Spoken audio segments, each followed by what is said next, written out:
Energy filled morning. Appreciate you being here. Plus, a big story and announcement. I don't know if we're going to get confirmation for it today, but I want to share something big with you. And it's a bit of a tease. But stand by. Lots coming up. We're going live here. Hang on.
It is like drinking from a fire hose today. Lots to cover. And, of course, the hurricane about to make landfall later on today in Florida. We'll get into that.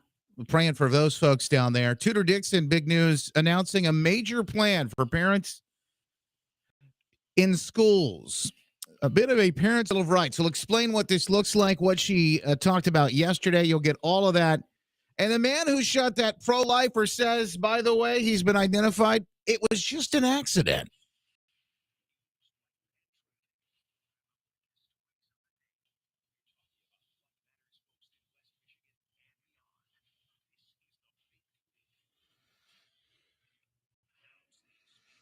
The stories that matter most, you're going to be talking about these around the water cooler, the dinner table, no matter where you are. Our big three powered by Heartland Home Mortgage.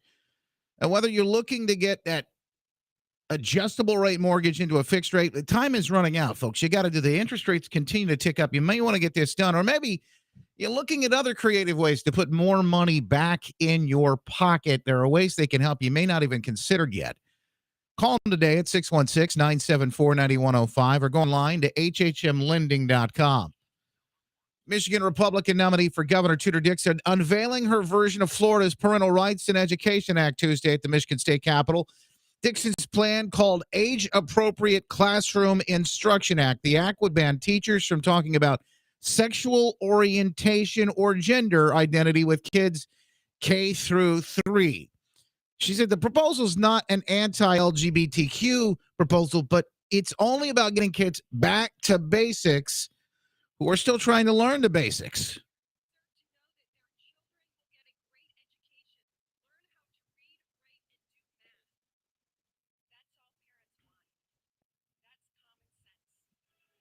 More on that as she continues her push fighting for kids and parents. Again, we'll talk with her coming up at 9:35 today. The man who shot a pro-life volunteer said it was all an accident.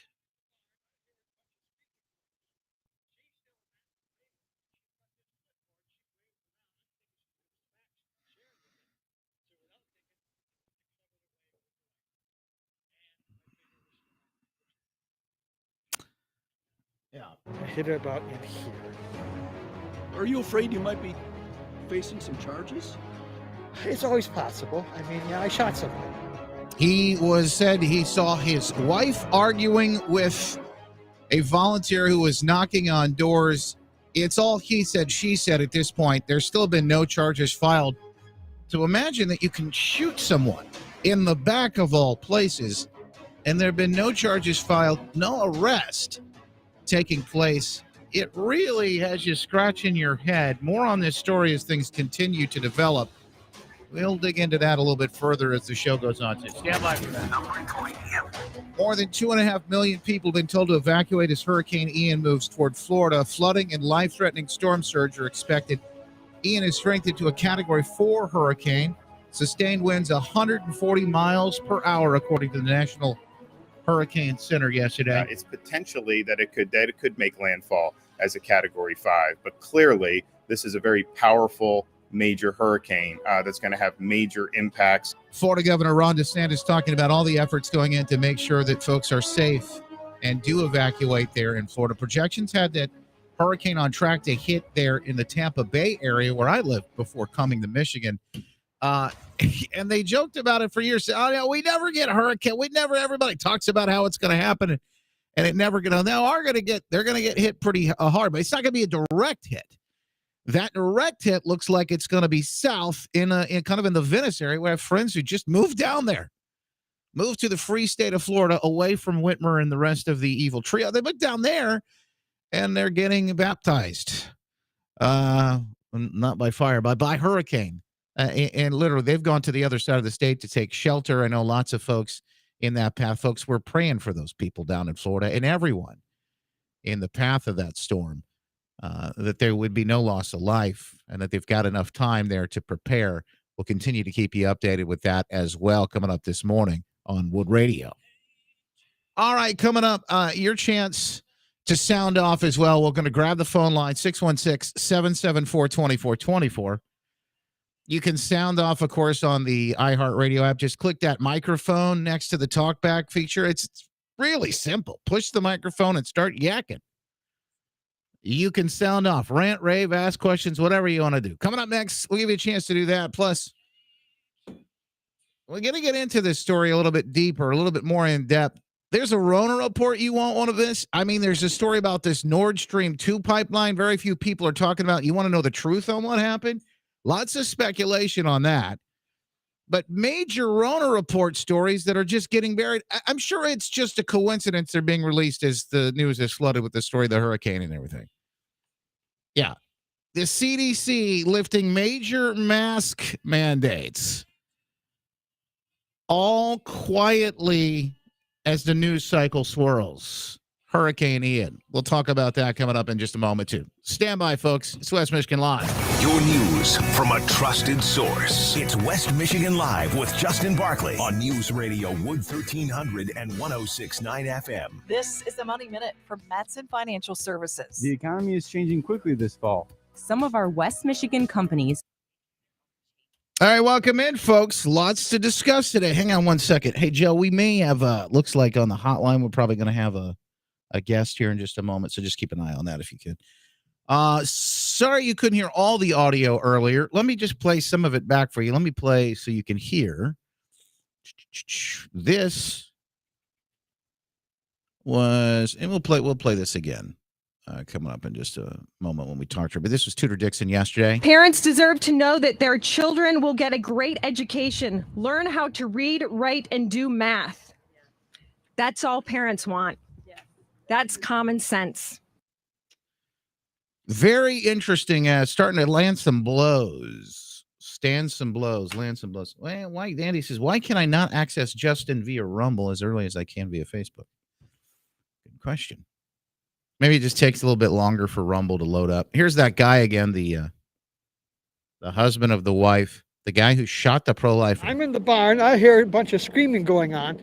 She's still ranting and raving, and she's got this clipboard. She's waving around. I'm thinking she's going to smack Sharon with it.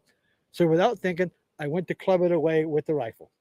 And my finger was still in the trigger guard. And it went off. And it went off. And hit her about in here. Are you afraid you might be facing some charges? It's always possible. I mean, yeah, I shot somebody. Yeah. And it was an accident.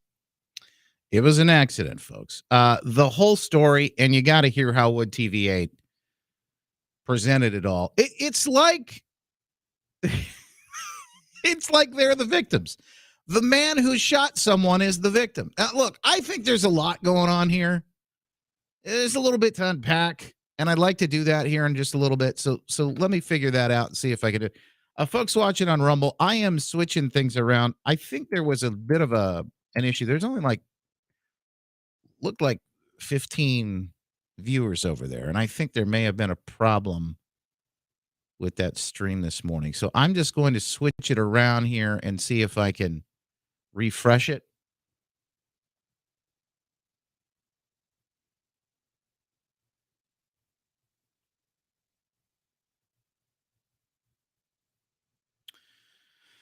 See if I can refresh it here and fix the glitch, so to speak. So if you're looking to figure out what the heck happened on Rumble and you want to get in, or you're over on Facebook and you're saying, what happened on Rumble?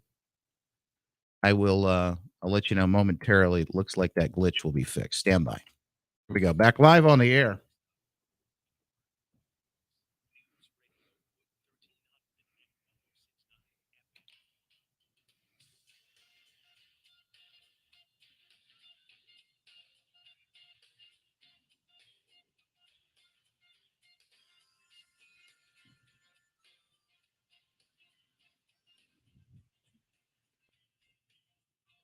We're keeping an eye on Hurricane Ian and folks down in Florida, praying for those. We'll continue to keep you updated with the path there. And as Ian makes landfall, the updates you'll want to hear coming up this morning. And of course, more. We've got lots more to get into. Tudor Dixon joins us, running for governor here in Michigan. You know, we've got Tudor Dixon on the phone with us at 9:35. President Trump coming into Michigan.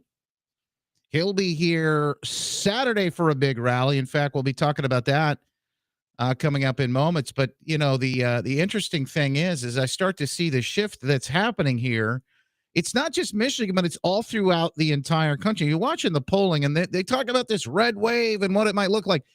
But those poll numbers, I think, are probably even less than what they realistically should be. There's a man that does polling for a company called Trafalgar that talks about these hidden voters, and it's happened in 2016, it happened in 2020, but in 2022, after Biden did that blood red speech that he did, and now you saw the other day, we have this woman who's a pro-life volunteer knocking on doors, trying to get folks to vote against Proposal 3, this ridiculous, radical, extremist proposal that's going on the ballot to be part of our Constitution. She was attacked and shot in the back. The violence, the rhetoric continues to ramp up. People really aren't very excited about answering polls, particularly folks who are leaning to vote red. So I got to tell you, I'm enthusiastic to see, because I still know the polling that we've got shows, I got to tell you, a red wave coming like we've never seen before. And you've got Bidenflation. You've got all of the rhetoric that he's spewing, but also just the way of life, the reality of where we live right now and how things are working.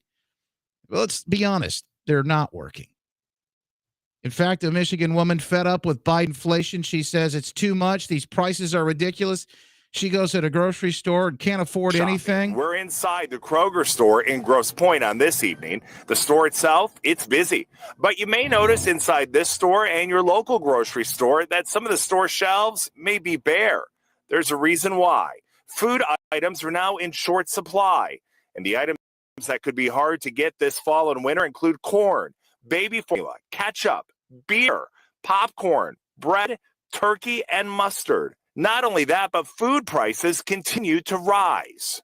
What do you think about the prices right now with things? The prices are just ridiculous. Yeah. They really are. Let's take a look at the numbers. Food prices up just about 12% from September of last year. Bread up 16%. Eggs 34%. This is inflation. This is, you have to think, for all of us, and this is the big contributor, one of at least. Crime another to the red wave possibly headed our way. Lynn Patton joins us now. Lynn, appreciate you being here with us this morning. How are you? Great, Justin. Thank you for having me. And everything you just said is absolutely true. Lynn Patton is a senior advisor to the 45th President of the United States of America, President Donald Trump. He will be here on Saturday. And I know, the rallies are always like a party. They're almost like a reunion for folks to get together to come. But, they're very optimistic. He paints a very different picture from the reality that we see today of what could be possible in America. We know it's possible because it was when he was president. We don't have to look too much further back, do we? No, we do not. And, the rallies are a great time. And, he just tells it like it is. Republicans are focused on issues that matter to families and voters, like you said: education, keeping our communities safe, rising prices from everything from gas to groceries. And Joe Biden is continually focused on this radical extremism and divisiveness that so much so that more Americans actually believe that this country is more divided now more than ever. And you're right. I truly do believe a red wave is coming. We saw it in 2020. More people voted for Donald J. Trump than any incumbent president in the history of this country. 75 million voters voted for Donald Trump. It was unprecedented in Hispanics, Blacks, women. They said we were going to lose suburban women voters, and we gained 6 million. You'll never, be able to explain to me how the numbers didn't work out to our favor. But Michigan is important. All the people listening right now, because Michigan was narrowly decided for Joe Biden in the 2020 election, and by a few thousand votes. So, it's become an absolute disaster under him. All of the jobs that Trump created, and he created at least 200,000 new jobs. The president's United States, Mexico, Canada agreement boosted the Michigan economy by $36 billion in goods and services exported to Canada and Mexico. The direct pressure from President Trump created the first new auto plant in Detroit in more than 30 years. All of this stuff is being quickly undone. We've seen Biden's deliberate press for for electric powered cars. It just, you can't make it up, and it's turning against the Michigan voter. What are you hearing? Because I know you're talking to folks throughout the country, and Lynn, I know that this is not a Michigan only thing, but crime, the Bidenflation. We just saw gas prices here jump up again.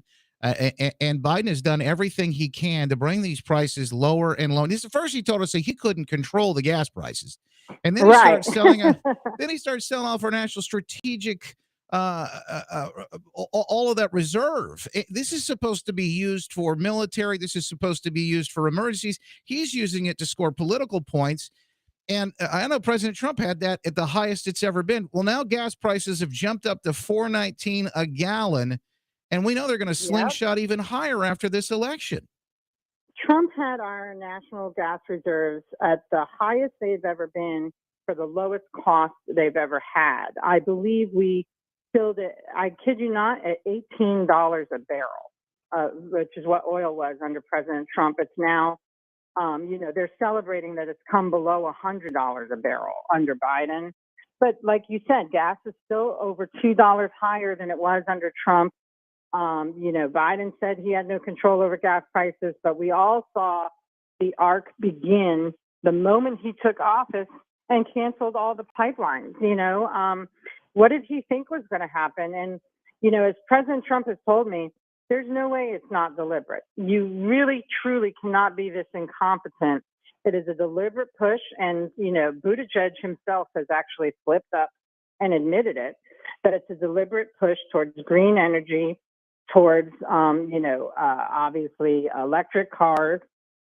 I don't know if you saw, but there was like a test on the new electric Lightning, I think Ford F-150, and it could hardly pull like a 1,500-pound load for more than, I believe, I think it was 30 hours or something. I mean, it was so ridiculous compared to the average gas-powered pickup truck. And look, I have nothing against, electric cars. If you want to buy one, that's fine. But the idea that they're cheaper, that they're more efficient and effective is just, the biggest joke, because we all know where, obviously, the coal, the minerals and items come from to actually create the ion batteries. It's all obviously sourced from oil and cobalt, and you need those things to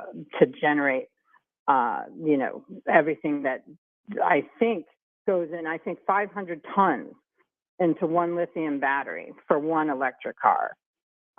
We've got a story coming today that they're going to try and now spend all this taxpayer money. Governor Whitmer here in Michigan spent all this taxpayer money here in Michigan to get a Chinese battery plant to come to Michigan. So they're subsidizing the CCP with Michigan tax dollars, and it's something incredible. else.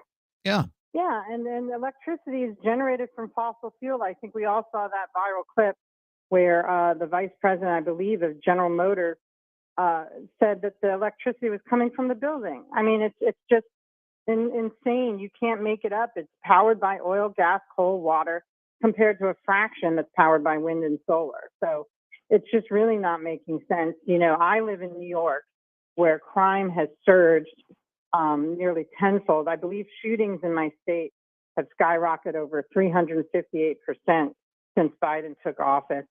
And the people who are being affected by it the most are the low-income voters. And sadly, a lot of the people who were tricked into voting for him. This is why a lot of folks are waking up. Illegal immigration is out of control. Crime is surging. The supply chain crisis, as you mentioned in the intro, continues to be rampant. And that's why, obviously Trump-endorsed candidates are unapologetically family first and America first, and sweeping their elections across the board from, the East Coast to the West Coast. I believe Trump's current record is 221 to 12 in terms of midterm endorsed candidates. You really just can't make it up. And the reason why is simple. People know that those policies worked under Trump, and they want them back. And hopefully they want the man back. And, if things are going the way I think they're going, that might actually happen. Well, Lynn Patton, we're going to welcome him back at least to Michigan for the time being. And I know folks are eagerly awaiting to hear a big announcement out of him. I know he'll be rallying here for many of the candidates. Tudor Dixon running for governor, Matt DiPerno running for attorney general, secretary of state candidate, Christina Caramo, all rock stars. We got some rock stars running for Congress, as well as John Gibbs here, who served for President Trump and HUD. Oh, my gosh. I mean, you're talking about... I worked with him at HUD. You did? Yeah, you guys did, didn't you? At HUD. Yeah, and he's fantastic. He's a personal friend of mine. He's an amazing, brilliant, Stanford, Harvard, all that stuff. He's got John James in Michigan's 10th congressional district. That's right. American hero. You just can't get a better slate of candidates. And 60% of voters still credit Trump's endorsement with directly swaying their support for a candidate. Biden has the lowest approval rating of any modern day president, and it just keeps getting. And Kamala Harris is worse. Yeah. I believe only 13% of Democrats want Biden to run again. But as his own party, it's just insane. 87% of Americans believe this country's on the wrong track since Biden took office, and President Trump is an effective president. He made decisions that were business smart. For those of you who don't know me, I've actually worked for President Trump since 2009. First at the Trump Organization as a personal assistant, then rising to vice president. And then when he, of course, won the presidency, he asked me to come to D.C. with him, which I did.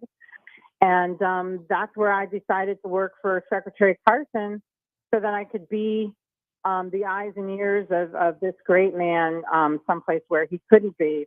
And of course, Secretary Carson has just been a national hero to so many of us listening. He'll be here this week in campaigning and a rally for John Gibbs. I got to tell you, we got an exciting week. Lynn, thank you so much. We're up against the clock here, but I appreciate you joining us today. Yeah, thank you so much, Justin.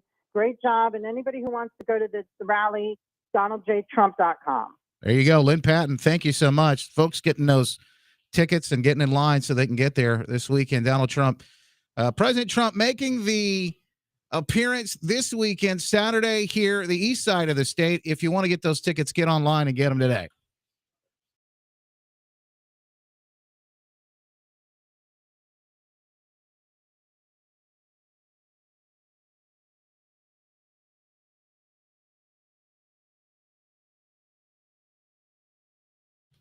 All right, folks. We've got more to come. Lots more. Man, I don't even this is one of those days I just don't think we normally say we don't have enough time to get to everything.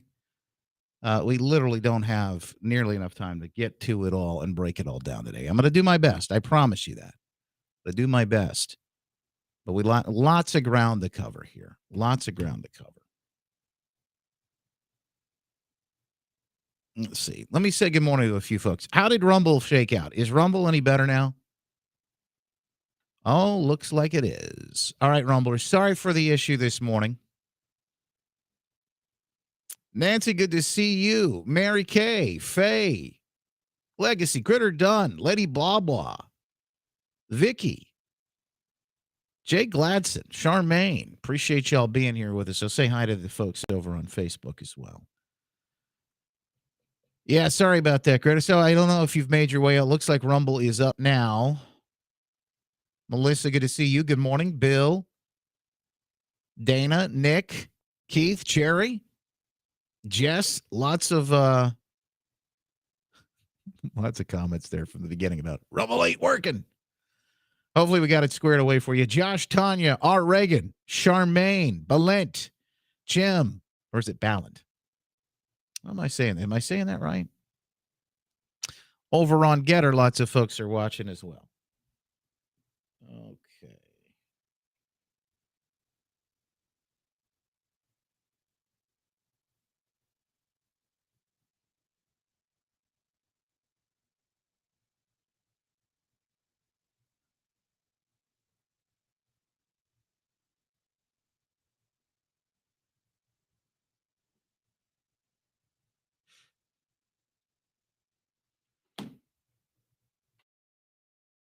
Hang on one second. I'll be right back. Let me give you something to look at while I'm gone, so you know that, because a lot of times people say we can't hear you. We can't hear you. So hang on one second. Be right back.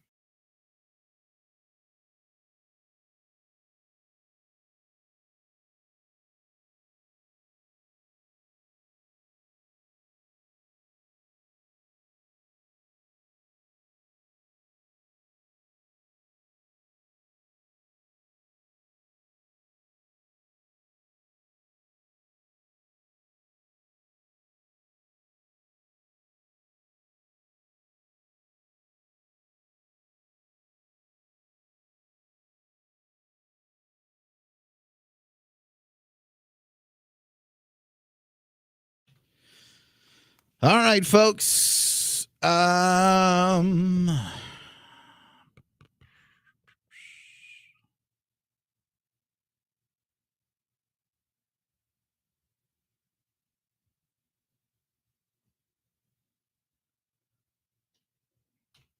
have to ask that. This is a serious question. How does evacuation go for a hurricane?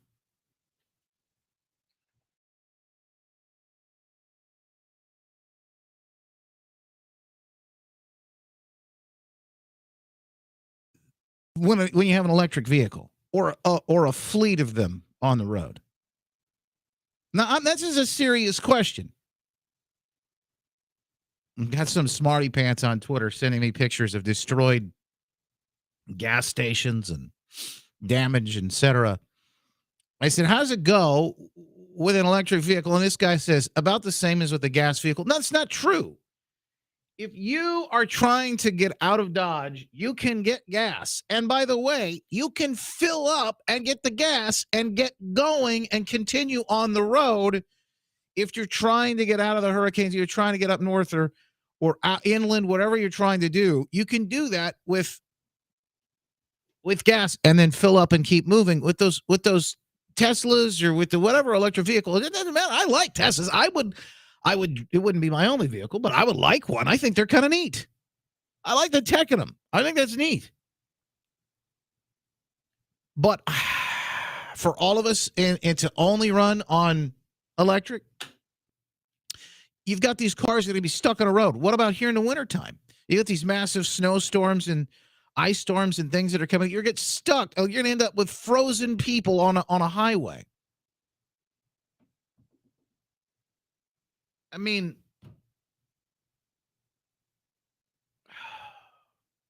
I'm telling you, folks. Stand by.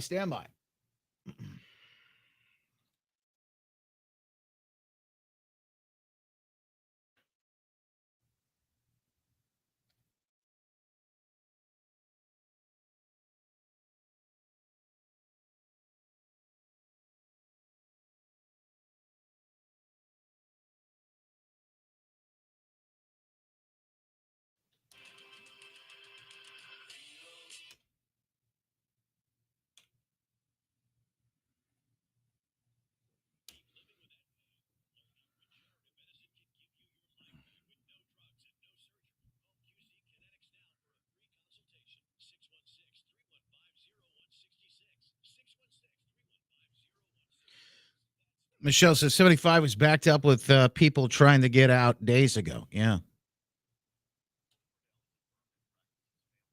Carol says we don't need mom and popsicles. That's good. You can take filled gas cans with you. You can't take that with an EV. Great point. It is, folks. It's just not practical in some of these situations.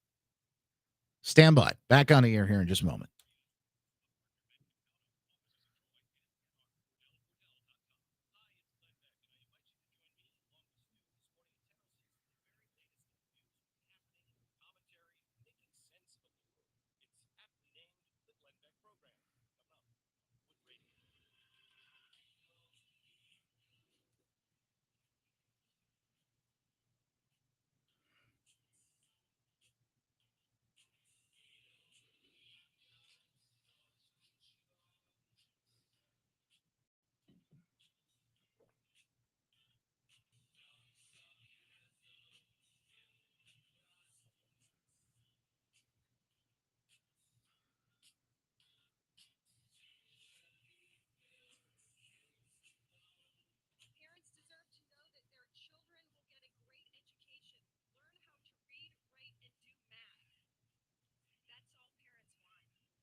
It makes sense to me. Tudor Dixon is joining us right now. She's a Republican candidate for governor here, running against Gretchen Whitmer. And what we've found happening in schools, parents, not just here in Michigan, but all throughout the country, have risen up to say, I can't believe this is happening. Tudor says, not on my watch, not in Michigan, not if she's governor. And she made a big announcement yesterday. In fact, joining us right now, Tudor Dixon. Appreciate you being here with us today. How are you?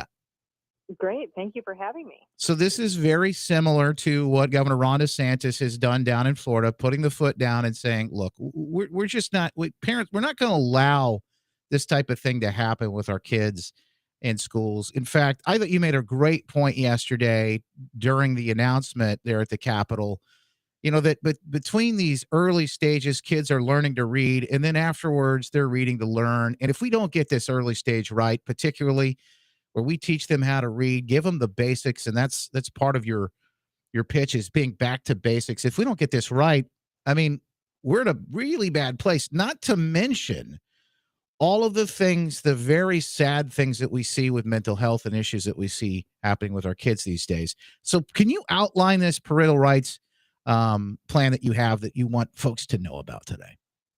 Sure. This is not talking about sexual orientation or gender identity before fourth grade. This is kids up to 8 years old, focusing on learning, not having this sex and gender theory in schools.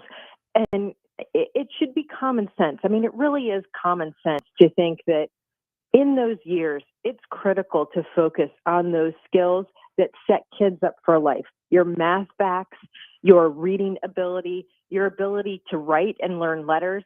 Those are those key fundamentals that set you up really for the future. Like I said, from kindergarten to third grade, you're learning to read. From third grade on, you are reading to learn.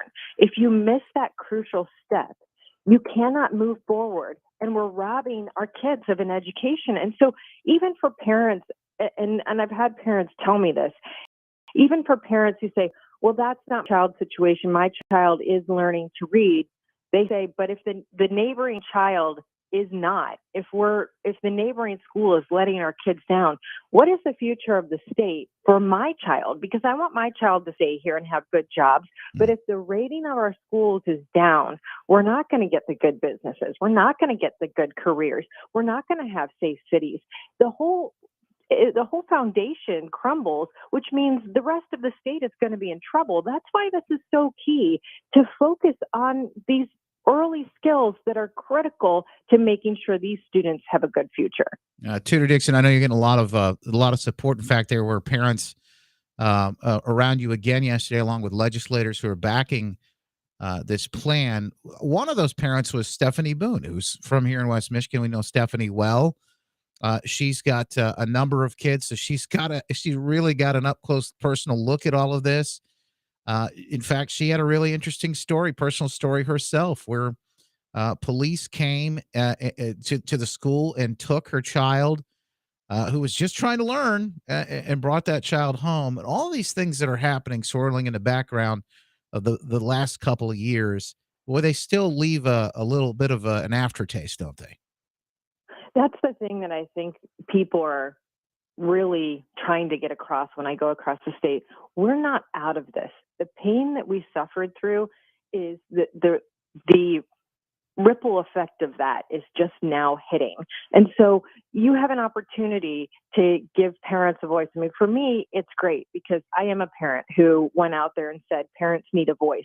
But it's not just me now. I can stand up there and have other mothers and fathers stand by me and speak for their own families and say, look, this is what we've experienced. But what I've been trying to tell people is, as I've traveled across the state, and honestly, in the last 2 to 3 weeks, something has really changed. And I'm telling you, as we see it getting colder, heating prices are going up. We just saw gas prices are rising again. We have a lot of concern in the state over what this governor's energy policy will be and what it will do to people personally and to their businesses.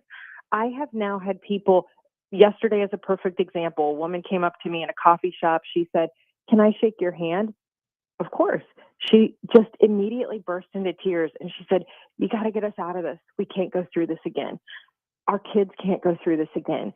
People really genuinely feel the pain of what happened, the pain of what happened during COVID, but the pain of what continues to happen with these policies. And here's Gretchen Whitmer out there touting the Inflation Reduction Act, which is obviously a joke. And we see now prices going up again. We see the interest rates going up. We see everything going up. And people are going, why are you sitting here out there with Biden touting his policies when most Democrats are walking away from him?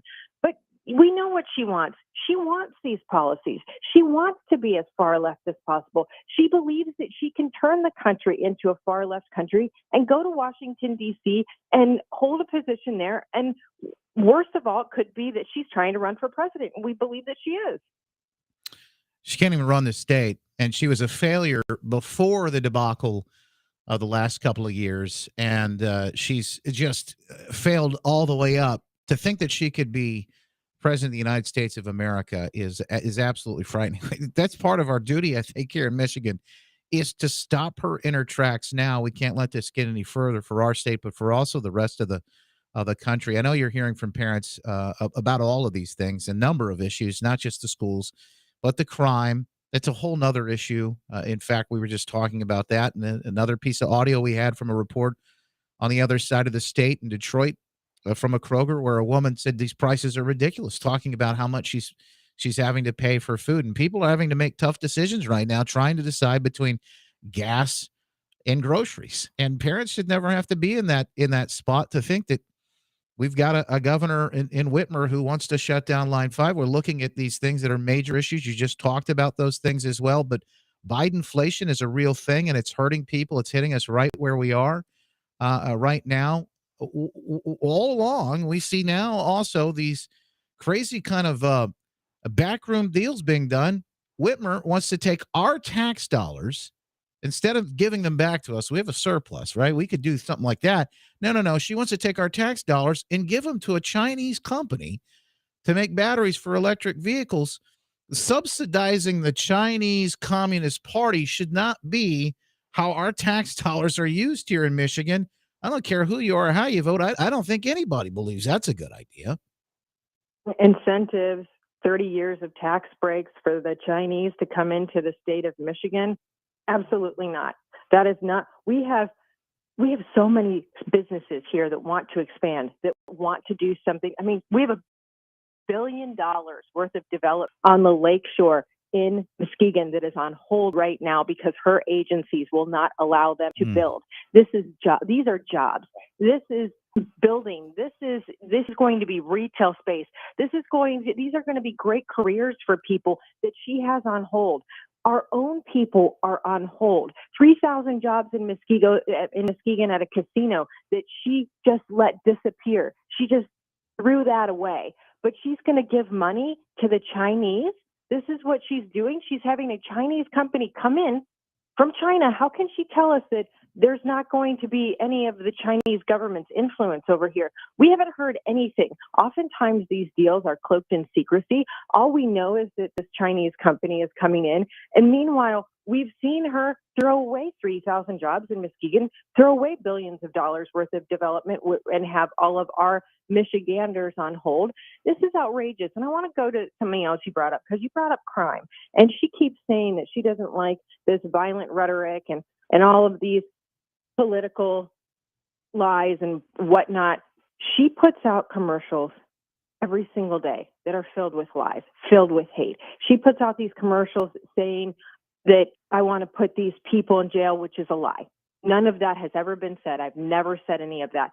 She puts out these commercials that say horrible things about me and that I'm taking away women's rights. And every day she comes out and talks about abortion on Twitter. You had a Right to Life volunteer going around and gets shot in the back, in the shoulder by a man, and she says nothing. Nothing. We have heard nothing from the governor on this. So she's really concerned about crime and violent rhetoric. And why isn't she calling out Joe Biden, who came here and said nasty things about me? And why isn't she calling out this for what it is? A man who came out and shot a woman who was talking about her views on life. This is where we are in the state of Michigan. This is a governor who is not coming out and governing or calling things out. She's only coming out and doing things that are one-sided. And this has always been the case. So when we go back to the roads even, this is a woman who was given an opportunity to budget for the roads. They came to her and they said, well, we want to give you $800 million for the roads. And she didn't like that idea, so she cut autism funding. I mean, this is how incapable and incompetent this governor is. And people need to understand the truth about who she is. I can't imagine that we're even in a place that we would be here today. A couple of years ago, you could never have talked me into thinking, that this would even be a possibility that she could possibly get reelected. But she's been hiding like Biden in that basement, and the news has been completely, I mean, like an arm of her administration, because they don't ask her any of the tough questions. Well, she's not taking questions. To be fair, the news came out earlier in the week and said, again, another event with Gretchen Whitmer where she didn't take any questions. But she also is no longer having public events. These events are invite only. And you'll see that one of them earlier said that this was staged. I'm sure he got a slap on the hand because a few hours later, a tweet said, oh, I didn't mean it was staged by like they created it. Come on, that's what's happening. She doesn't want to take the negative press. She doesn't want to go someplace where she's going to actually have to talk to real people. Yeah. She hasn't put together a parents' council of of parents across the state. The majority of these parents are right near her. And she puts out a picture of the Parents Council. She's not even with them. So how much advice is she taking from the Parents Council? She's too busy to sit with them for a photo? What is going on? And who is going to call out this governor for the fact that she has gone into hiding and she's not even offering a plan? What is her plan? Again, yesterday she tweets out, I gave $400 checks to people. Pat yourself on the back one more time for giving people enough money to buy gas 2.5 times. What are you really going to do for the people of Michigan? What are you going to do to get education back on track? What are you going to do to get crime under control? What are you going to do to stop crushing our businesses on a daily basis? And to be honest, that's simple because that's her choice. That's the plan that she has put on the agencies of Michigan to crush business. She's not willing to change that. I got to tell you, refreshing to hear some of the common sense. Somebody mentioned in our chat earlier, common sense not so common anymore, but Tudor Dixon is bringing it back to the forefront here in Michigan. We need that kind of leadership. TudorDixon.com is the website. I know folks want to get yard signs. They may want to donate to the campaign. You guys have a lot of momentum right now as you continue to fight for these issues that folks are really, really passionate about. Anything else that you'd like to maybe see or maybe folks can help you with? You know, we are trying to get the word out that we are fighting for parents. We are fighting to keep our cities safe, and we are fighting to deregulate the state to make sure that it is easy for companies to come here, American companies, people who want to expand within the state. We are going to support our existing businesses. We need people to understand what happened during the last 4 years beyond COVID. COVID is one thing. We can't forget how she handled a crisis, but we also can't forget how she's handled the economy in general in this state. I had a woman come up to me on Friday night and she said, how am I supposed to pay this back? She's being asked to pay the state back $16,000 because of Gretchen Whitmer's mistake in giving everybody unemployment. And she clearly doesn't have $16,000. She's devastated by this. But where is Gretchen Whitmer coming out and saying, I made a mistake. I understand this. This is what we're doing about this. Don't forget what she's done to the state. Appreciate you being here with us again, Tudor Dixon. The fight continues. I know you're going to need all the help you can get from folks, but people are stepping up. They are rising up all across the state to make sure that we don't have another 4 more years of this administration, Gretchen Whitmer, and all the lockdowns, all the crime that we continue to see, the inflation. She's riding with Biden. We appreciate it. Tudor Dixon, thank you so much for being here with us today. Thank you so much. Absolutely. Always a pleasure. God bless. Folks, she's fighting hard. I love to see that. We continue to watch what's happening, and I think you're going to continue to like to see some of the things that are happening. Looks like there's something else big happening brewing today. We'll give you an update about that tomorrow when we hear that. And just a programming note, because I don't know what I'm allowed to say about this, but we have a big guest, like a really, really big guest that we're waiting on getting final confirmation on.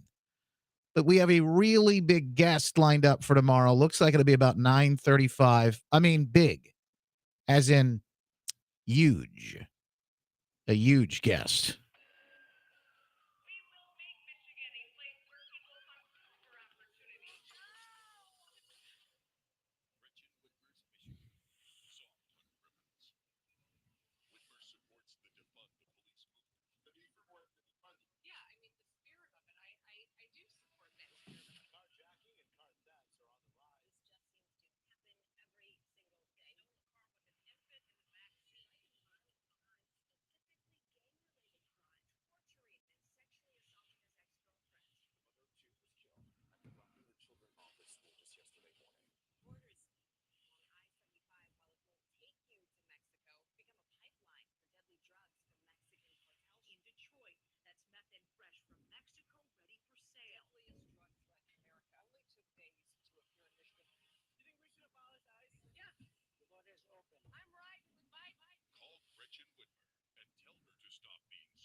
I got a better idea. Vote against her.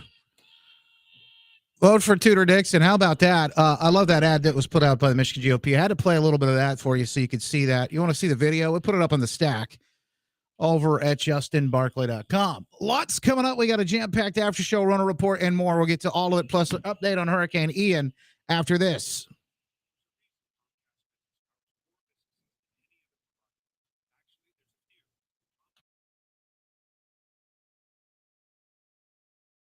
Okay, folks that are watching online, sorry you didn't get to see that. I'm going to replay it for you so that you can see and hear it in all of its glory. It's a great video. Stand by. Hang on. Here it comes.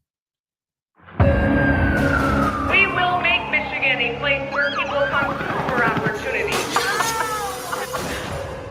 Gretchen Whitmer's Michigan. Soft on criminals. Whitmer supports the Defund the Police movement. But do you support the defunding? Yeah, I mean, the spirit of it. I do support that spirit of it. Carjacking and car thefts are on the rise. This just seems to happen every single day. Stole a car with an infant in the back seat. Striking violent crimes, specifically gang-related crime, torturing and sexually assaulting his ex-girlfriend. The mother of two was killed after dropping her children off at school just yesterday morning. The border is secure along I-75. While it won't take you to Mexico, it's become a pipeline for deadly drugs from Mexican cartels. In Detroit, that's meth and fresh from Mexico, ready for sale. Deadliest drug threat in America. Only took days to appear in Michigan. You think we should abolish ICE? Yeah. The border is open. I'm riding with Biden. Call Gretchen Whitmer and tell her to stop being soft on crime. There you have it. How about that? How about that for a commercial, folks?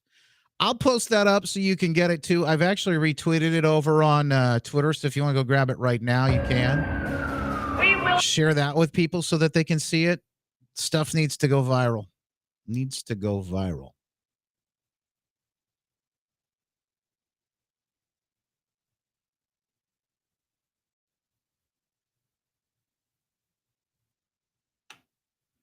Stand by.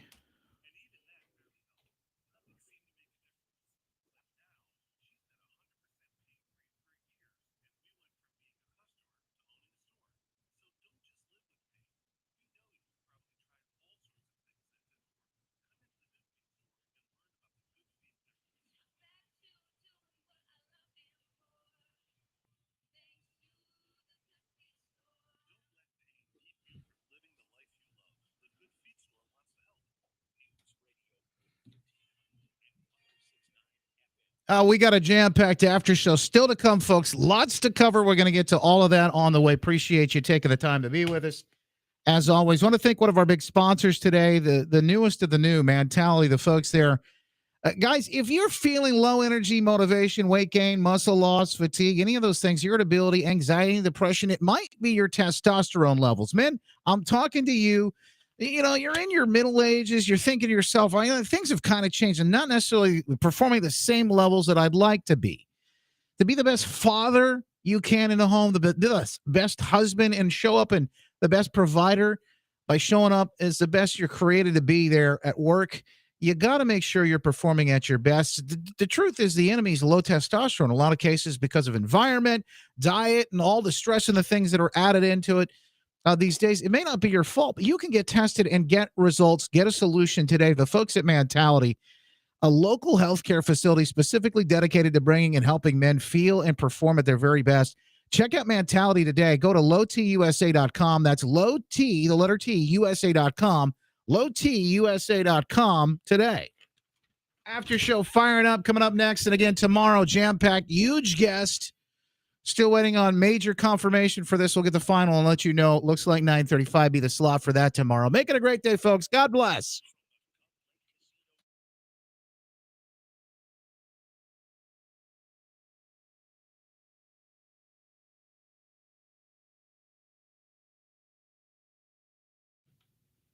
All right, folks, I got to move some things along here around. Just give me 2 seconds.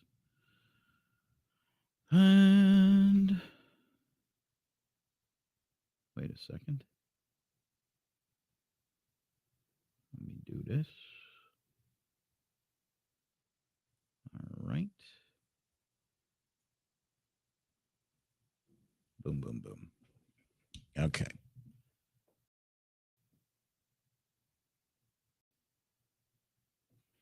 Got all that set.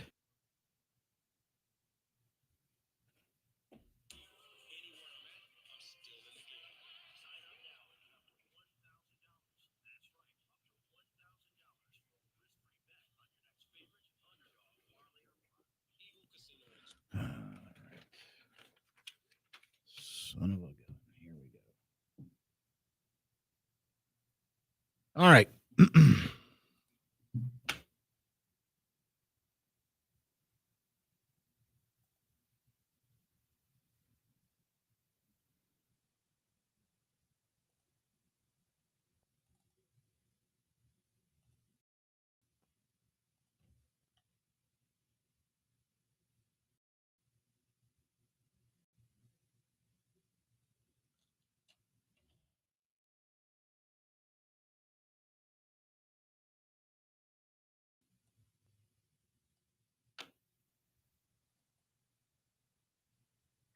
Clicking a few buttons here and we're good. Oh, Whitmer is trending on Twitter. What in the world is this about?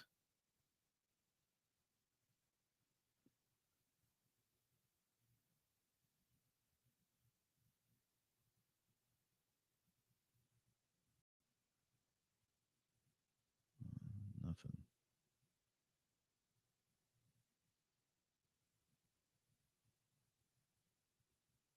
Nothing. Nothing new.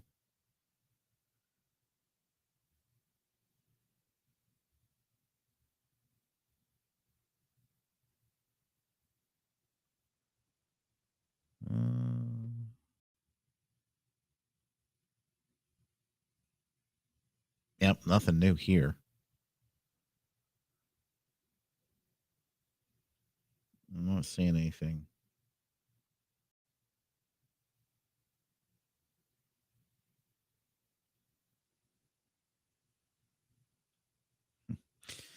Yeah, nothing new. All right, let me get this thing started. Stand by, folks. We're getting the party rolling.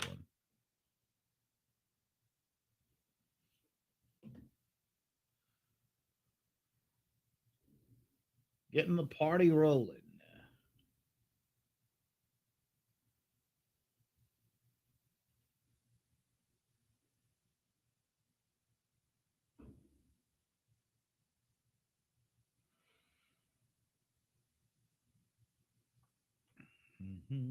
Here we go.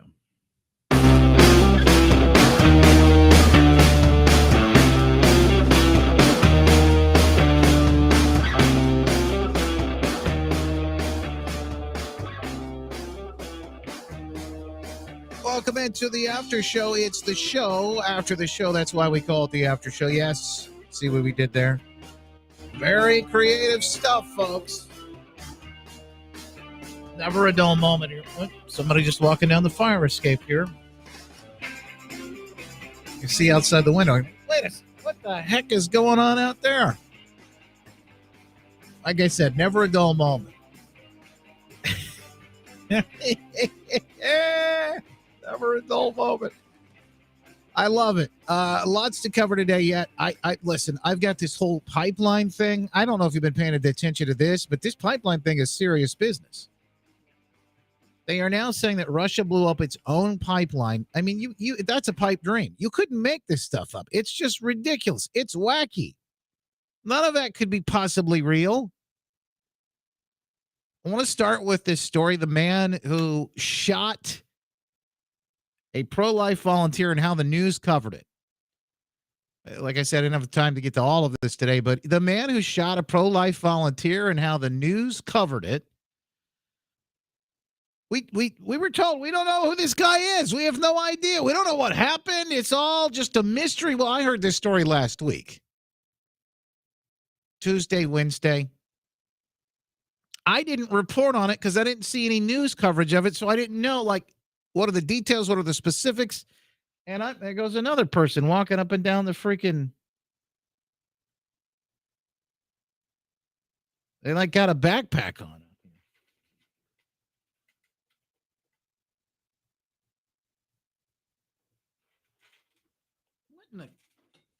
What in the heck is going on out here?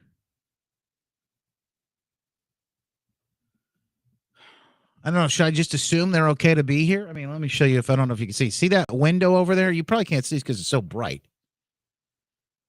But that's a fire escape in the studio here. And I can see this guy just walking back and forth.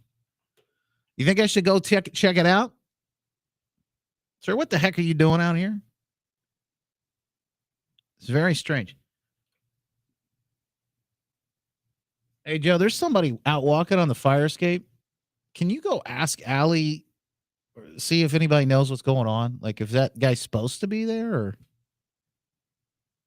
I mean, I'm assuming he is, but I don't know. These days, they're coming for you. Yeah, Mary, it's the FBI. I call security. Somebody said, I am security. Oh, my goodness. All right, so here's the story. Man who shot pro-lifer says it was an accident. I watched this, like I said, I watched this last night and go, they literally set this up like the people who committed the crime are the victims. And it's all about politics. Listen to this report. Ken Colker, Channel 8, no surprise. Said that the pro-life volunteer argued with his wife, refused to leave, and that he fired that shot accidentally. Yeah. The man's wife says it started a week ago today with a knock on the door of their more than century-old farmhouse. This lady comes up to me. Oh, listen to this. Knocks on my door and says she's from some coalition to save women and babies. And she needed me to vote no on Proposal 3. It's the proposal to keep abortion legal in Michigan. And I told her I can't do that. And she said, well, you have to. The crocodile tears out of this one. Look, I don't know. I'm going to leave this up to you. Some of you can just to figure this out and decide. But the crocodile tears out of this one. I mean, I don't know.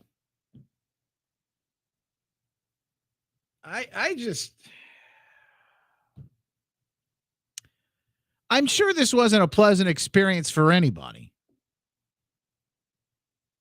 I really am. I'm sure it probably was not a pleasant experience for any of these individuals.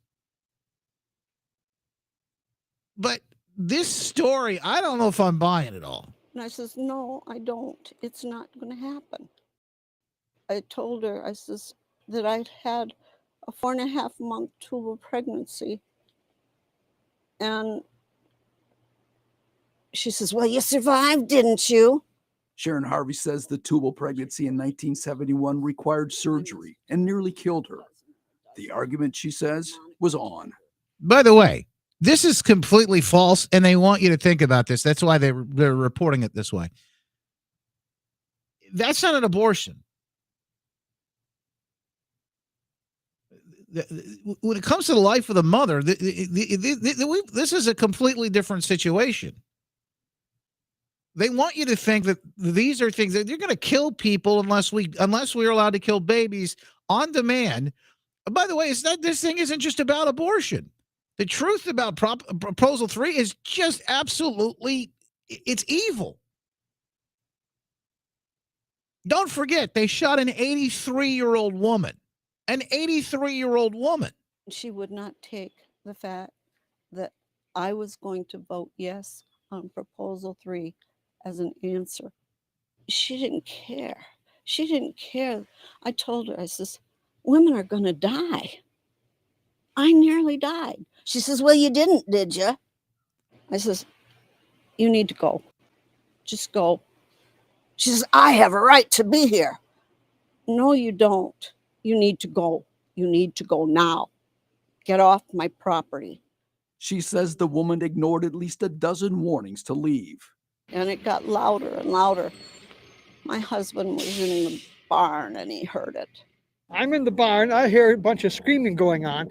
He says he came out of the barn with a .22 caliber rifle and fired a warning shot into the pine tree out front.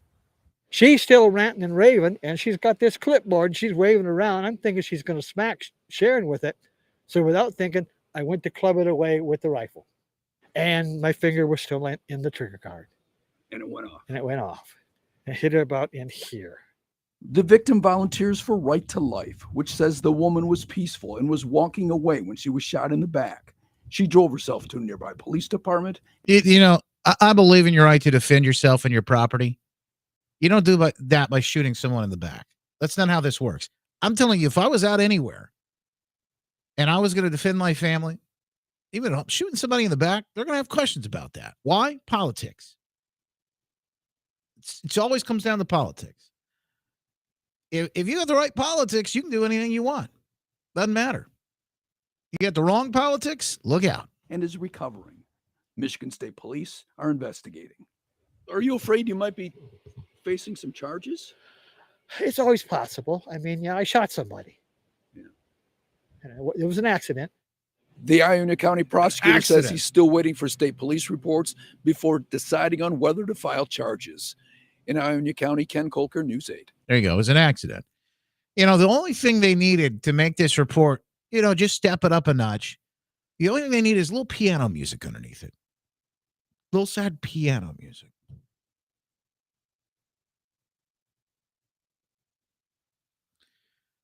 If you're really, truly worried about your life or yourself, right? Great point. Get back in your house. Why are you arguing with somebody? I don't even answer my door, people. I don't even answer if I know who you are, I may not even answer my door. This is just so far-fetched. The fact there haven't been charges filed. They went and arrested, the FBI raided the home of a man who is a pro-life advocate just the other day in Philadelphia. They arrested and raided this man, his home, because of an altercation outside of a clinic. The FBI did this. But this guy shoots a gun and shoots a woman in the back, and it says it's okay. Everything's fine. Now listen. Is it possible that this is just a big misunderstanding? Look, I am sympathetic to all these people involved, particularly the woman who'd been shot, the 83-year-old woman who'd been shot. She's just out trying to save some babies. So I'm sympathetic to that. I'm sympathetic to these people and their plight. It's their home. And of course, we don't know who's coming, but it's an 83-year-old woman. Let's just keep that in mind. I think we're pretty much, I think we can figure out what's happening there, right? I mean, look, she's 83. She's not a threat to anybody, anything like that. We know that. We understand that's what's going on. Okay, we get it. And somebody comes on your property. I get it. I understand.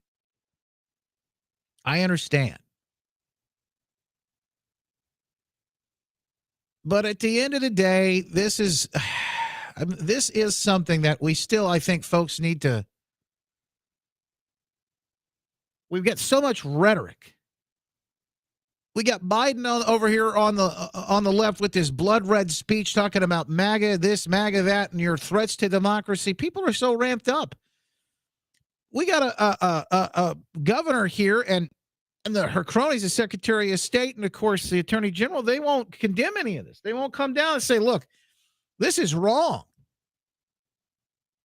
Everybody needs to take a step back. They won't do that. They won't say that.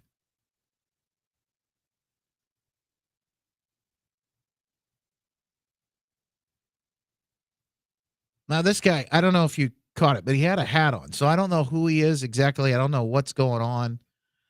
But he did have a hat on that said said hashtag facts matter. Did you catch that? It may be nothing. Here's the hat. Hang on. Let me see if I can show it to you. You see that hat? Can anybody sleuth this for me and find out what does that mean? The hashtag facts matter. You see that hat that he's wearing? It's a tan hat.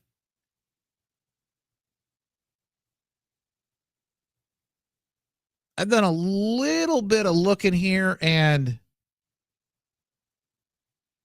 it's hard to tell, like, if that really gives you any indication on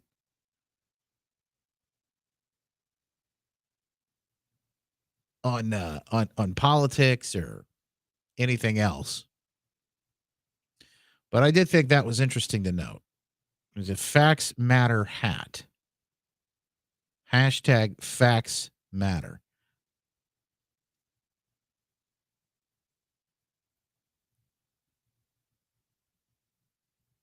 Yeah, I'm not seeing anything pop up right now. You say you can't see anything on the hat. It's kind of probably hard to tell here, but from this particular view and angle. .22 caliber rifle and fired a warning shot into the pine tree out front. She's still ranting and raving, and she's got this clipboard. She's waving You see around. it I'm there? thinking she's going to smack. There's Sharon something on the with it. back of it too. So without thinking, I went to club it away with the rifle. And you look at it, it's a tan, like khaki my hat. finger was still There's a in the white trigger. print on it. And it went off. And it went off. It hit her about in here. There you go. Maybe this is probably the best view right here. You can see facts matter. Hashtag facts matter.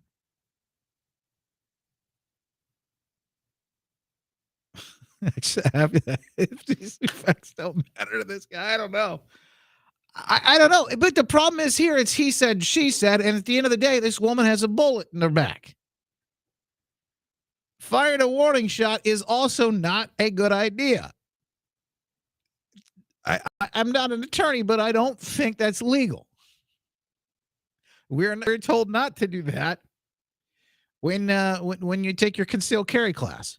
This is not something that you want to do. So anyway, I can't tell what's on the back of the hat. I can't tell any more about this guy. I wish I could. I wish I had more information. But he seems like a character, and his wife does too. And who knows? Maybe they're good people. I don't know. I can't say.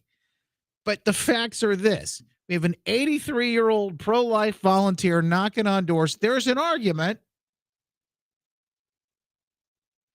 and then she gets shot. That don't look good. Sandy says, any updates on the peeping Tom? Nothing. Nothing on anybody, and I hope he's not a peeping Tom. He's not going to get much of a show. Nothing on anything out that window. So there you have it, folks. I don't know. It's just it's a very unfortunate situation, but we find ourselves here because people like Whitmer. We go back to the beginning of the pandemic. Is Facts Matter is a leftist thing? You know, it does seem like it could be it's a fact checker thing. I saw the Boston Globe had one of those. They have hats for sale that say Facts Matter. So maybe that's correct. Steve, can you send me the link to that, whatever you just posted?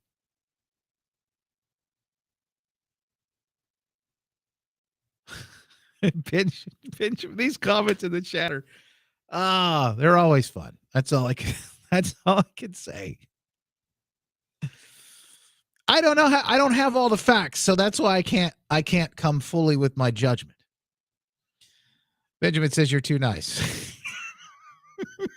Did they even call the police or an ambulance? No, she drove herself to the hospital. Did you know that? She had to drive herself to the hospital. I'm trying to click this link here.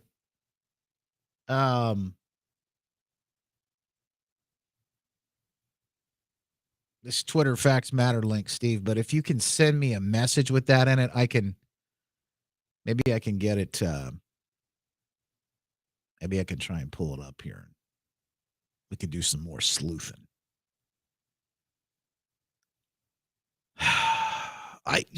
Look, I just, again, the biggest issue for me is there's too much of this extreme rhetoric happening right now.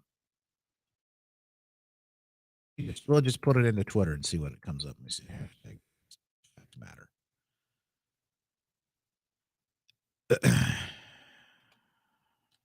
See if we can get Facts Matter hat. How about that?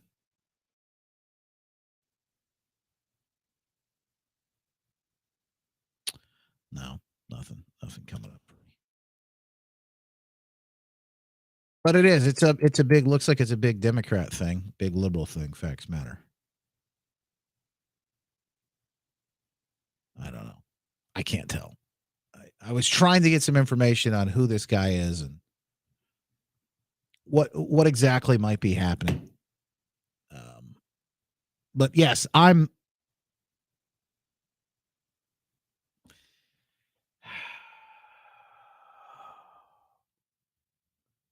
Oh, I see. It's just one example, Steven. It's just something that people say while they're fact checking. Yeah. Well, we know what the fact checkers do. They use opinion. Oh, wait a minute. Let's see what this is. Project. Okay. Let me see. I got a t-shirt. Is this a t-shirt for me? Or? Oh, it's a t-shirt somebody's used online. Facts matter. Science matters. Kindness matters. Equality matters. Oh, boy. So if that's the story, and I think that story needs to be heard, but if that's a story, we need to know, why does this matter? I'll tell you. Because if it's a story of someone who is extreme on the left, who shot somebody, a little old lady, a 3-year-old going knocking doors to save babies, if that's the story, it needs to get reported, but won't get reported. What you'll see is what we saw, this puff piece. Apparently facts don't matter in these cases. Apparently that's the issue. Speaking of Proposition 3 and how just absolutely extreme and ridiculous it is, a woman's gone viral. She's known as Black T. Black T on Twitter. She's gone viral for an incredible video. And she lays out some facts that you probably haven't heard anywhere else on Prop 3. She says it isn't a right to choose, it's a right to abuse. Listen to what she says could happen if this thing passes. Black T on Twitter. On November the 8th, the Reproductive Freedom for All ballot proposal will be on the Michigan ballot. It is a radical abortion bill, don't get me wrong, but it also includes sterilization, and there are no age limits, and this will change the Michigan Constitution. It opens the door for minors to be sterilized, and Governor Gretchen Whitmer supports this bill. Affirming your child's identity is one of the most powerful things you can do to keep them safe and healthy. I have no idea why President Biden is so obsessed with gender identity, but his administration released a document talking about affirmation that included things like puberty blockers, hormones, and top and bottom surgery. Support and empower these youth not to limit their participation in activities and sports, and even limit their ability to get gender affirmation treatment in their state. I was placed on puberty blockers and testosterone after expressing my gender dysphoria to my therapist, and I was approved for a double mastectomy all by the age of 15. Some of these drugs given to children are given to sexual predators in prison to sterilize them. Attorney General Dana Nessel is not the kind of person who would be willing to support and protect parents and children. She persecutes people with different ideologies. Parents across the country have lost custody to their children because of this madness. Abigail Martinez, she lost custody of her daughter after people got inside of her head. And instead of living her life happy as a boy, she stepped in front of a train. Jeanette Cooper is a radical feminist Democrat, and she still lost custody of her daughter because she refused to accept that there was something wrong with her daughter's body. Now, Michigan Democrats don't believe parents should have a say in how their children are educated. It's the society who gets to decide. Who is the society? We have to vote no on all the proposals, but particularly the Reproductive Freedom for All Act. Maybe you generally vote blue, but I know your heart bleeds red for your children. Now, you may not like Republicans, but right now, you need to love your kids more than you hate the political opposition.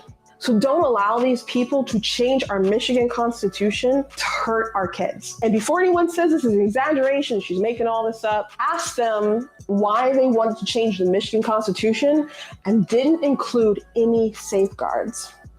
You have a nice night. She makes a great point. That's Black T over on Twitter, blacktnews.com. The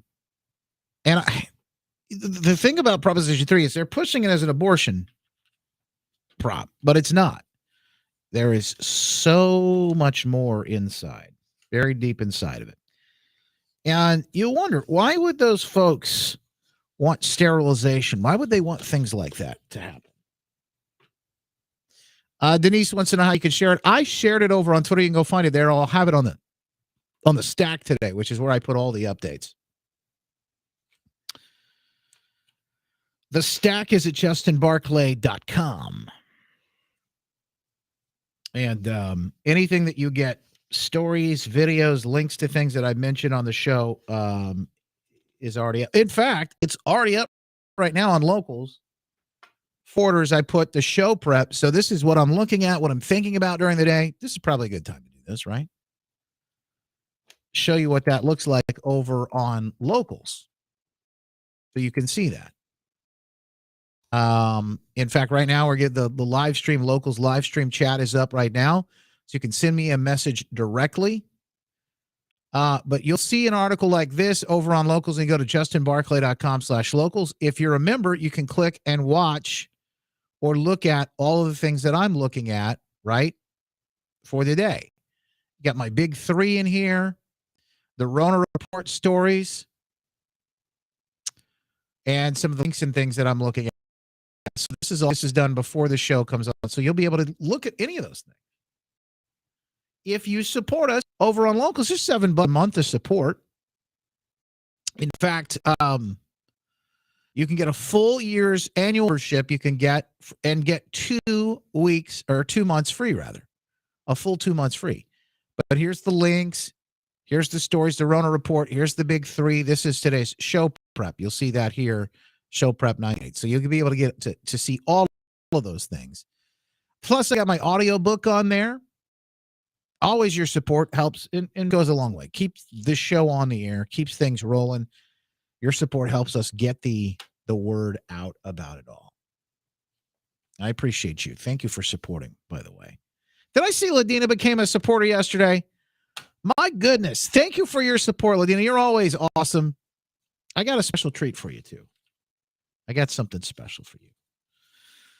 As a matter of fact, for all the folks that become supporters as well, there's a big discount code over on my store. So if you want to grab things from the store, you get a really cool discount as well.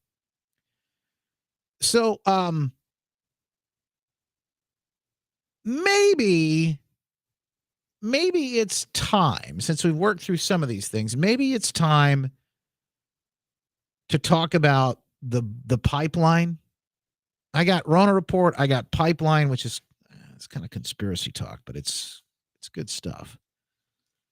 Let's go Rona Report first, then I'll get into the pipeline so I can break it all down for you. But a Rona Report with some big breaking news that, just kind of getting buried. And I have to admit, even today on my show, I didn't get to this earlier on the show. Wish I could have gotten to it earlier. But it's a big one. The Rona Report, folks. The High Priest of Health himself. Yeah, St. Anthony of Wuhan. Mr. Booster. Patron saint of pandemics. Tony Fauci.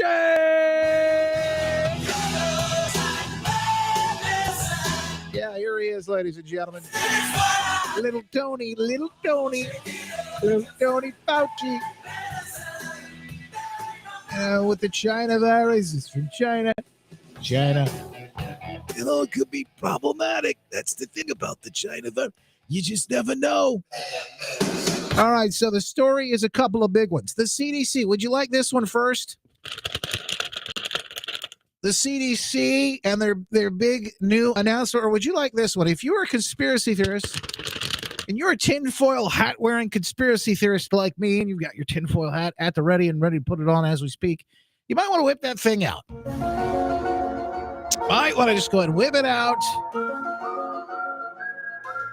Yes, the story is out, folks. You would have been canceled. You would have been kicked off of social media not too long ago for suggesting such a thing. They may even come to your door or raid you in raid you at a Hardee's drive-thru and take your phone for suggesting such misinformation, dangerous misinformation. The jab can make your period late. Ladies, the jab can make your period late. That is the latest study. It's about 20,000 people. By the way, I just saw this. The Washington Post has confirmed it.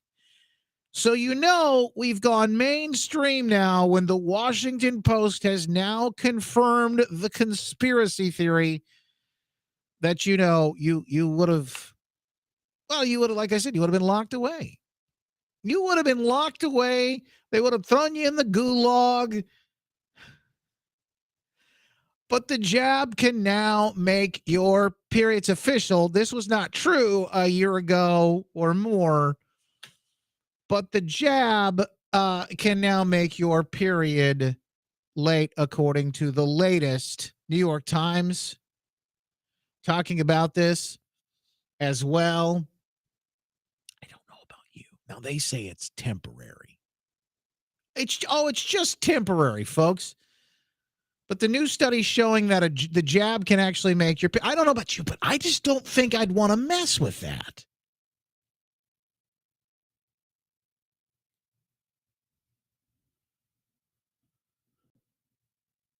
I don't think I'd want to mess with that. President Biden delivering remarks on hunger, nutrition, and health. What's he going to say? Eat bugs? Probably, Steve. We'll just let him talk.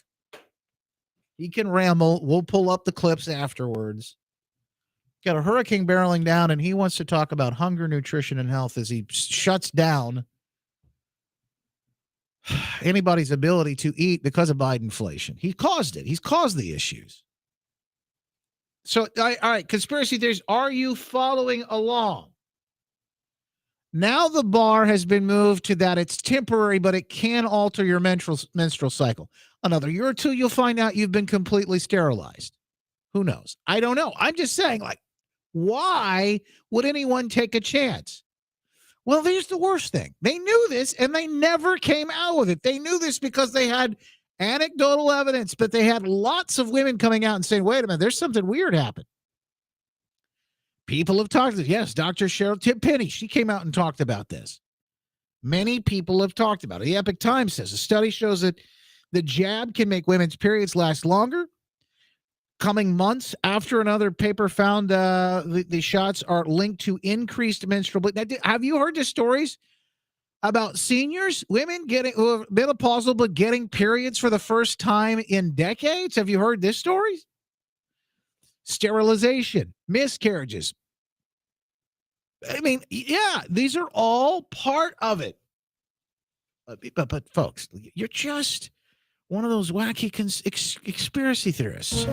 Extreme conspiracy theorists. If you put that tinfoil hat out, put it on, wrap it around your head, make sure it's nice and tight. A study published September 27th in the British Medical Journal, researchers documented how COVID-19 jabs can alter menstrual cycles. Hashtag facts matter, I would think. Team of researchers led by Dr. Allison Edelman, professor of obstetrics and gynecology at Oregon Health and Science University, analyzed about 20,000 jabbed and 5,000 unjabbed women around the world. They obtained their data from the period tracking app called Natural Cycles. Ooh, that's scary too, that they're tracking that on an app. I wonder who has access to all of that. And here's the crazy thing. What about kids who are getting these shots? Little girls getting these shots before they've even started their cycle. This is just the beginning. It is just, mark my words, just the beginning. Diana says it's affecting men's junk too. Well, that's no surprise, is it? The CDC, in other news, the CDC issues overhaul to mask mandate in hospitals and nursing homes. Oh, is that so? Oh, is that so? Wait a second. Don't go just yet. Wait a second. Judy, you're going to want to hear this. She says, I got to go. Wait a second. The CDC just issued a change to its guidance last week. Now, have you heard this? Because I haven't heard it anywhere. But they just issued a change to their guidance. In a revision on September 23rd, the CDC said the nursing home facilities and hospitals in a number of areas without high community transmission can choose not to require all doctors, patients, and visitors to wear masks. It's one of many changes to the CDC's guidance since August. If you go to a hospital, if you go to some sort of facility for providing healthcare, ask them why they're still asking for you to do this. The CDC has said they don't have to. Updates were made to reflect the high levels of jab and infection-induced immunity and the availability. Well, everybody's had it. So we know that now. Recent CDC data used to inform healthcare facilities shows that about 73% of counties in the United States are seeing, quote, high community transmission. About 26.9%, meanwhile, are meeting low, moderate, or substantial transmission. So there you go. It's not over. Their insanity isn't over. I mean, it's over, but their insanity isn't over just yet. No, I know. They want to hang on to this as long as they can. Oh, my goodness. They want to hang on as long as they can to it all. But I'm with you. I've never even taken a test. I mean, I've never taken a test. get you a different dentist. If your dentist is asking you to wear one, you're sitting in their chair for like an hour or whatever with your mouth hanging, gaping open. So if they're asking you to wear one in the waiting room, that's politics. Get you a new dentist. Some never required them. Mine's not requiring them. Okay, so this is something. Well, I don't know if you saw this, but there's no better way. As we look at Hurricane Ian, we just heard the news. DeSantis said that it looks like it is upgrading from a 4 to a 5. Praying for those folks down in Florida. One of the things that we want to make sure that folks are prepared more than anything. Biden administration made that point yesterday. I believe it was Biden himself who said that there is no better way, folks. So we want to make sure remember, save just one life here. There's no better way to make sure you are prepared for what's coming, especially and particularly if you are in Florida. No better way to make sure you are prepared than running out. And I don't know is it too late now? I don't know. It may be too late. Ian to make landfall very shortly here. So, but no better way to make sure you're prepared than by running out to get the jab. Let me be clear. If you're in a state where hurricanes often strike, like Florida or the Gulf Coast or into Texas, a vital part of preparing for hurricane season is to get vaccinated now. Oh, okay. So, the category 5, by the way, doesn't he look like he's dead inside? There's that's a deer in headlight look. Sherry, I can see you. So, folks, I know you're worried about life, limb, and the rest of it as category 5 barrels down on Florida right now, and we're praying for those folks. But this guy says that you should run out and get a jab. The disconnect from reality. Facts matter here, right? The disconnect from reality is just insane.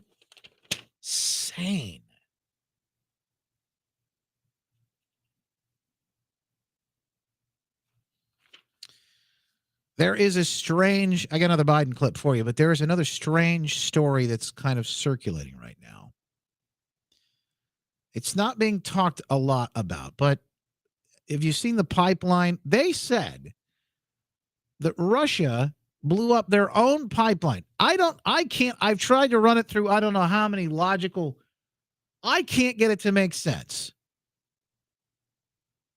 Only if I'm Biden himself, maybe. Can I get this to make sense? I just can't. Coffee and COVID's Jeff Childers walked us through it a little bit. He's got a great write-up on this in his newsletter today. I'll just read you some of the things that he's pointed out. But, man, if you didn't see it, somebody blew up this pipeline. And it doesn't make sense that Russia would do that to themselves. Why would they do that to themselves?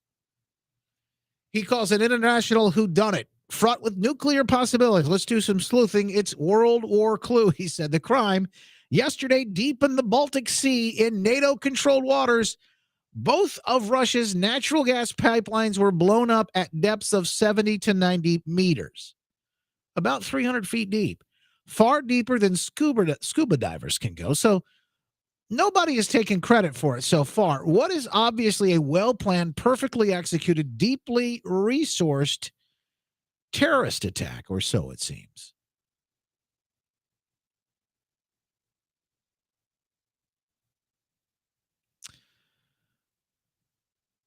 The depth of the attack rules out any private actors. You need a submarine or something like a submarine to reach those depths. The depths help hide the attack and make it harder to gather evidence to figure out who did it. The attack's depth also makes it harder to repair the pipelines. The explosion produced earth tremors up to 2.5 on the Richter scale. 2.5. So we can safely assume the terrorists used military-grade weapons. Let's set up the board. Nord Stream 1. an existing pipeline providing Western Europe cheap Russian natural gas, cheaper than the U.S. providers can provide.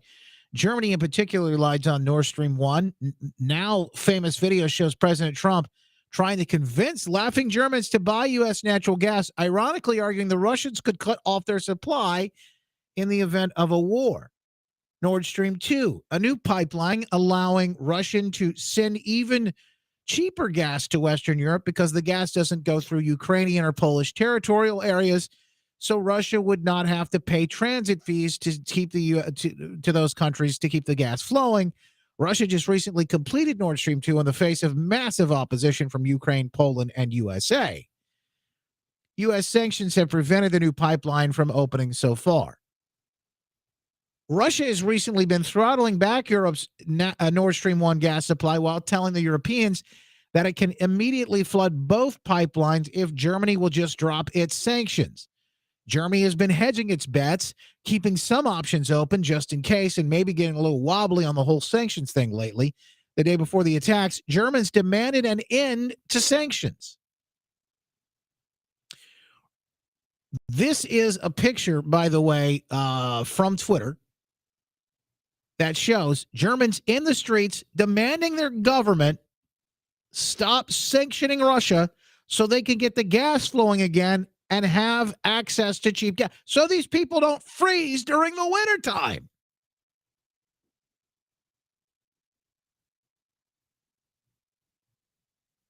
So you have that happening just days before this all breaks loose. Reuters reported about 10 days ago that Putin invited Europe to solve its energy crisis by ignoring U.S. orders and opening up Nord Stream 2 pipeline. Just push the button and everything will get going, Putin offered. Britain and its mine hunters enter the scene. About a month ago, the Defense Post ran an article headlined, UK donates underwater drones. We'll see if maybe we can find this. UK donates underwater drones to Ukraine for mine hunting. Fascinating. The article explained the drones are remote control and can swim up to 100 meters deep. 30 feet deeper than the two explosions in other words. So they could have been responsible. Here's that article. Isn't that something? August 30th. There goes the drone. It looks like a torpedo to me. Notice the Ukraine patches. Yeah. The Ukrainian Navy divers. Oh, interesting. Yeah, folks, there you have it. Oh, you couldn't see that? Hang on. Let me show you a picture of it. Ukraine underwater drones to UK donates underwater drones to Ukraine for mine hunting. Putting the pieces of the puzzle together. The New York Times, the day before the attacks on the pipelines, ran a prominent op-ed titled "Biden's Cautious Foreign Policy is Imperiling the United States." The op-ed encouraged a more direct, more useful, more aggressive, forceful response to Russia. It argued that that fears of World War III were overblown and were making Biden too timid. Yep. And then there's this. Biden's Twitter feed. Over the last 2 days, he's rambled about climate change, Hurricane Ian, Social Security, and capitalism, but nothing about the Nord Stream attacks, which is odd, he says, because you'd think the U.S. would want to distance itself from the terrorist attacks. A normal script writes itself. Like, while we strongly disagree with Russia's illegal war in Ukraine, we also condemn the terrorist attacks on its energy infrastructure in international waters, and we pledge our support to help Russia identify and bring the perpetrators to justice. However, there is just this. Back in February, I don't know whether he remembers this or not. Maybe you do. Asked a question about Nord Stream 2, and he answered that, if anything happens, if Russia invades, there will no longer be a Nord Stream 2. We will bring an end to it, he said. He threatened to blow it up at one point? Well, that's The fascinating. first question first. If Russia invades, that means tanks or troops crossing the border of Ukraine again. Then there will be no longer a Nord Stream 2. We will bring an end to it. How will you do that exactly, since the project and control of the project is within Germany's control? We will, I promise you, we'll be able to do it. Well, folks, that seems a bit like, hey, you got a nice pipeline there. It'd be a shame if something happened to it, doesn't it? All of this is very, very interesting. The day before the attacks, Russia completed a referendum by which all accounts just effectively transferred 20% of Ukraine's territory to Russia. In other words, they had these folks vote on it in these certain areas, just like they did with Crimea, and they voted to go to Russia. Now, whether that is legit or not, that's a whole nother story. Ukraine also now has those British mine hunter drones that can go 330 feet deep.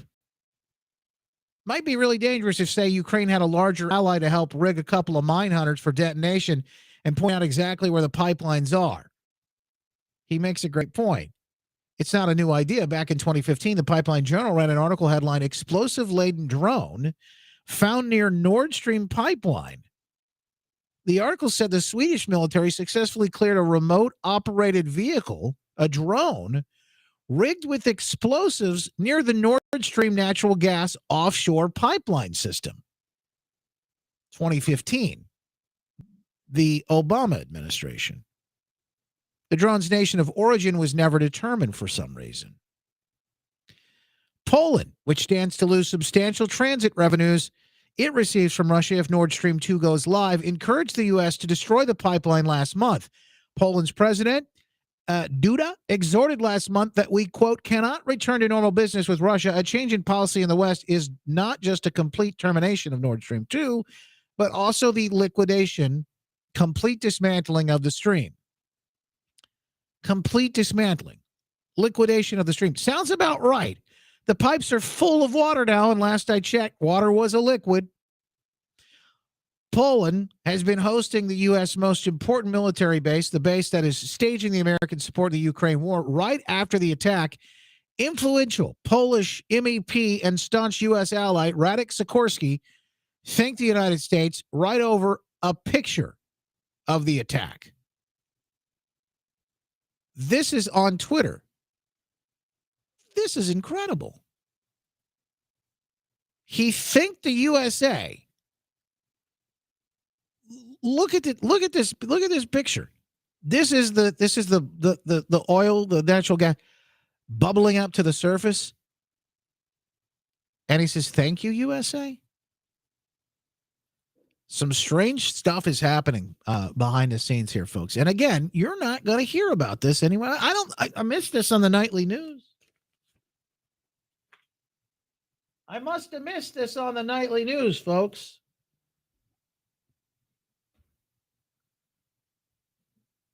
So he goes on to say, Coffee and COVID's Jeff Childers, a great piece today in coffeeandcovid.com. Cui bono? The first intellectual tool will apply is cui bono, or who benefits? Let's see. Its players benefited. Ukraine, United States, UK, Poland, Biden, promise kept, allies pleased. Victoria Nuland, the New York Times, Biden followed its op-ed advice. Players harmed, Russia, Germany, Putin, and the rest of Western Europe, whose energy prices are about to reach escape velocity. He said there is a goofy left-wing theory going around that Russia blew up its own super expensive pipelines in NATO-controlled waters just to blame others. That's dumb, and it only reinforces the point that the attacks hurt Russia, and Russia hasn't even blamed anybody yet. Ability. He says, which players had the resources, access, and opportunity to carry out the crime? So the UK, the United States, without help. Ukraine could have helped, but could not have pulled off the job by itself. Primacy and recency. Next, especially when dealing with an unclaimed terrorist attack, we must examine the timing. Is there anything significant about the date? Well, terrorist crimes don't work if people can't easily connect the dots. The Nord Stream attacks came the day after the Russia completed its referendums into eastern Ukraine, and the day after widespread German demands to an end on sanctions.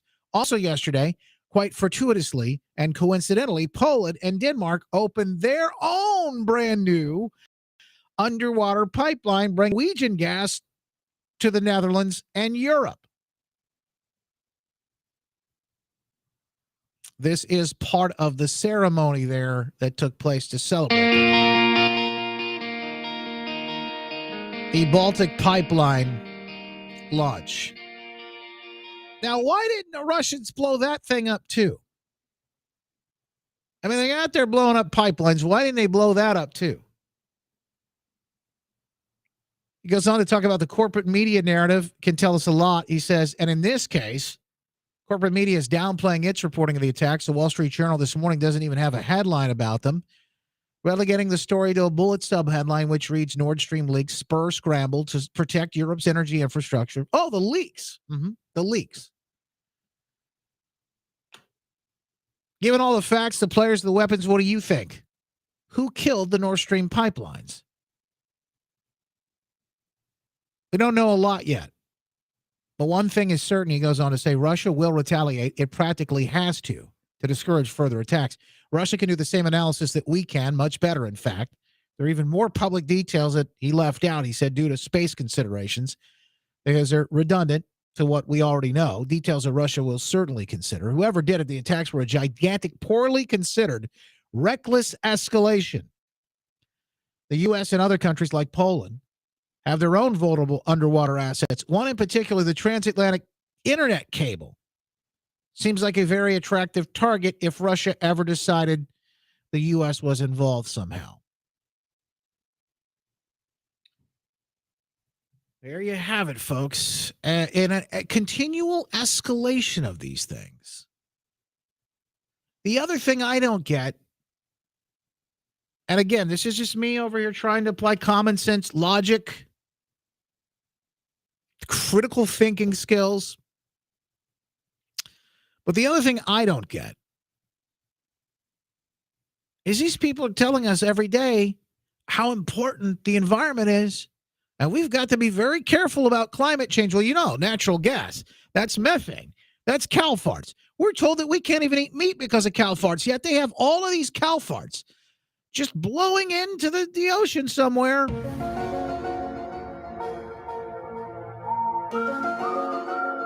Tammy says things are changing from conspiracy to truth in just a few days now. No, it's hours at this point.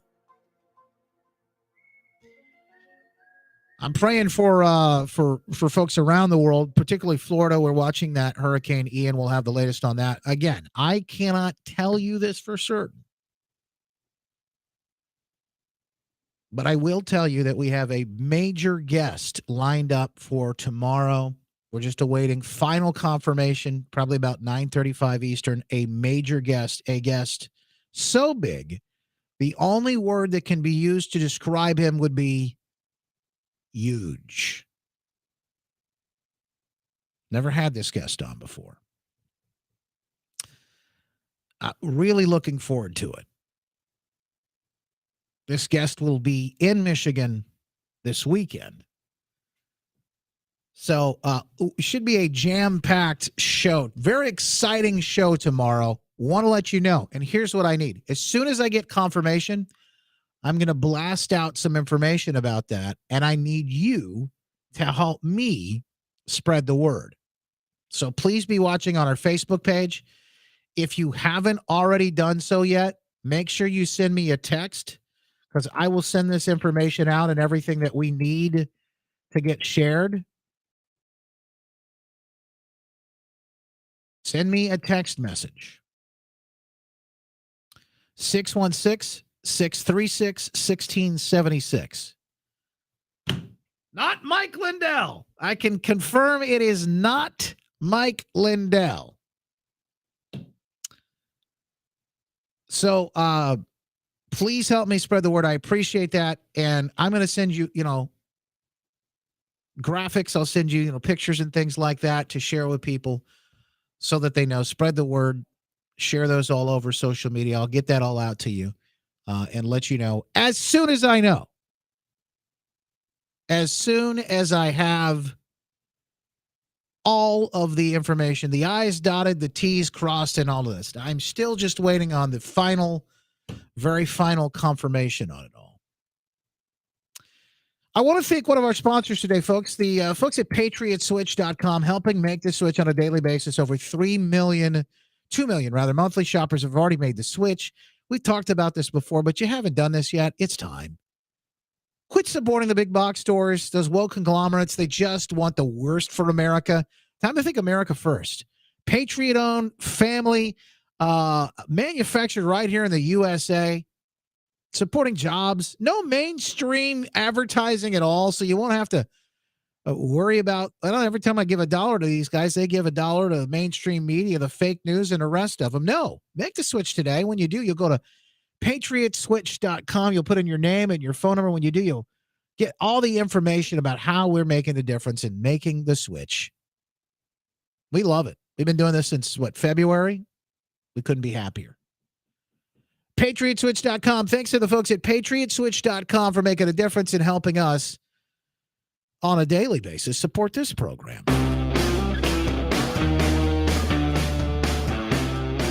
Nancy, was that Secret Service scoping out the fire escape? Oh, like I said, may have been the FBI. I don't know. They got Mike Lindell in a hearty drive-through. Anything can happen. Anything's possible. Folks, appreciate you. Wishing you the best. Anytime you support any of our sponsors, please let them know. Say thank you for what you're doing. You're making a difference. Join us over on Locals. Lots of great things happening there. We do live broadcasts and all kinds of exclusive things. You can see $10 off every hoodie in the store with coupon code FALL at checkout, like this one. I need new conspiracy theories. All of mine have come true. Grab them now at justinbarclay.com. All right, make it a great day, folks. God bless.